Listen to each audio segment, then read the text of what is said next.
NASA launched Hubble Space Telescope 29 years ago and it's still in function, but it's getting old and it's facing some technical problems.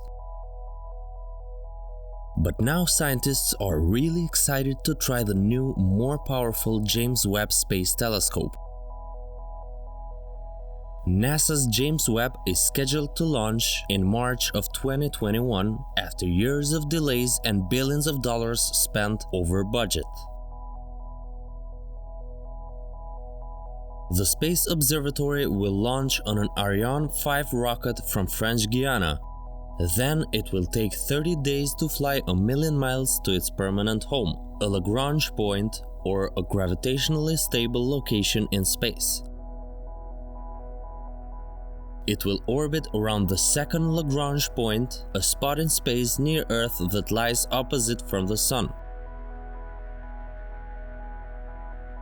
Unlike Hubble, Webb will be observing entirely in the infrared. It will be studying a universe that is vastly invisible to humans. James Webb will focus on 4 main areas. First, light in the universe. Webb will act as a powerful time machine peering back over 13.5 billion years when our cosmos was just a few hundred million years old to see the first stars and galaxies forming out of the darkness of the early universe. Assembly of galaxies in the early universe.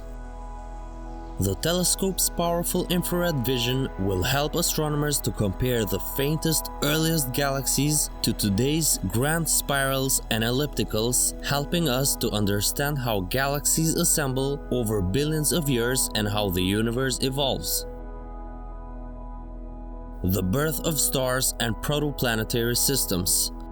Stars and planetary systems form in clouds of gas and dust, so it's pretty difficult to observe inside it.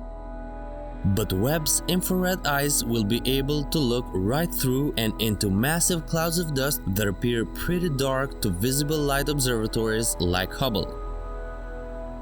Planets, including the origins of life. Many exoplanets have been discovered in recent times, most of them thanks to NASA's planet-hunting Kepler Space Telescope. James Webb's powerful sensors will be able to peer at these planets in more depth, including imaging their atmospheres and perhaps even find the building blocks of life elsewhere in the universe. But Webb will also study objects within our own solar system. After all, the often delayed Space Observatory will be worth the wait.